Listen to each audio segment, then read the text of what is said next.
भइए गेले से आप सीधा बात हमर मान हमरा से बियाह कर ले। अच्छा हम दहेजो नहीं लेबो, तोहर पप्पा के दहेजो बच जतो आ घर के घरे में तू रहियो जेबी, इमर उमर जेबो नहीं करबी। हाँ तो तोरा से हम कहबो गे, तोरा से कहबो कि गाँव में बियाह करले प्यार खूबे करब। गाँव में बियाह कैले इमर उमर जाए की कोई जरूरत नहीं। अच्छा गांव में कहीं लोग ब्याह कर लगा है, यह अगर रहते हैं लोग बेटी का गाँव में ब्याह क्या देते, कथी ले दोसर जगह जेते लड़का का। गाँव में से लड़का लड़की भाग जाए नहीं देख लिए, वो अपना मन के मौजी होय छै तब ना भाग जाए छै। अच्छा तो हम यह कहबो तोरा से लड़का अच्छा होना चाहिए। देखो कमाने वाला लड़का है, इतना सब कुछ, तुमको किसी चीज का कमी होगा तो बाहरे से निस्तन लागे छी देखे में, लेकिन अंदर से खोखला छै। कहीं ट्राई करके देख ली है। सुन कहबो कि गाँव में बियाह करले प्यार खूबे करब। हे गे गाँव में बियाह करले प्यार खूबे करब। सुनना सुना ना कि अरे छौड़ा भैया लागो हे अब हतार कैसे कहब।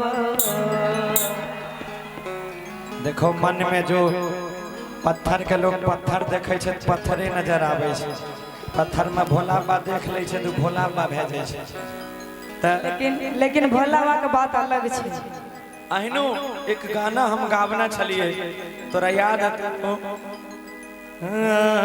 कि दिने में हमरा कहे छी भैया आ रात के छौड़ी के बनाबै छी संगा।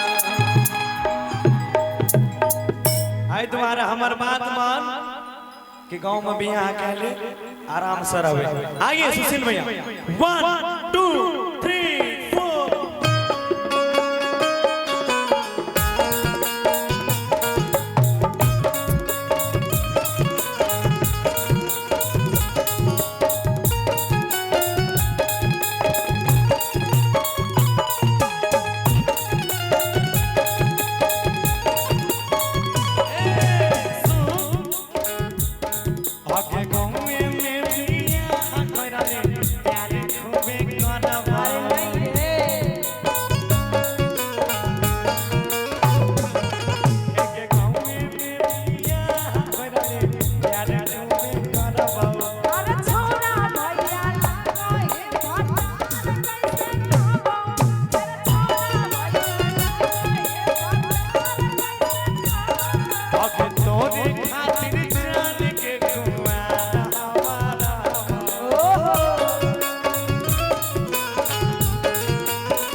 अहिनो दहेज लेना पाप छे, हम नहीं लेबै ते तोर पप्पा के दहेज बच जतो, एक पंथ दू काज बियाहो भे जतो।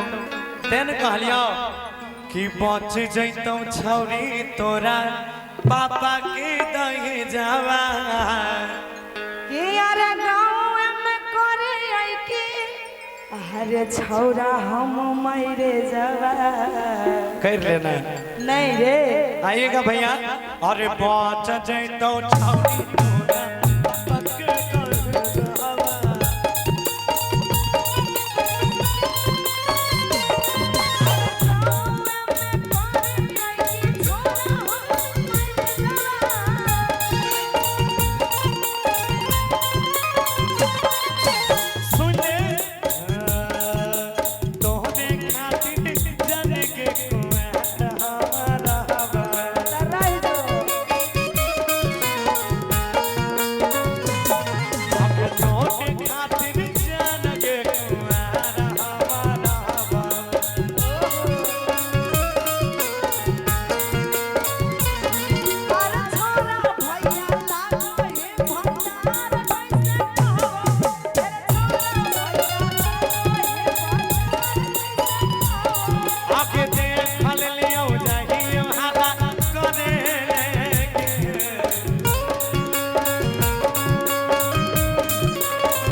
मन भर न गेल छा। अच्छा हम अब दोसर जगह बियाह करबे तोरा से नहीं शादी करबो कि ये कही चीज हिया बोलू के तन के खुश करबे अरे कही चुचुहिया पर हम सगो के खुश करबे की कहिए अब हमें जब ये कहिए दिलक कि अब कोनो बात नहीं आपको जवाबे नहीं छै बेसी सुन लेकिन तैयो एक मौका थोड़ा दै छियो कि मनाइले नहीं अरे कैसा होंगे बाबूजी के अपना अरे दोसर दुल्हा अरे करे खातिर देखो ही सपना आइएगा आगे मनाइले नहीं कैसो करके बाबूजी के अपना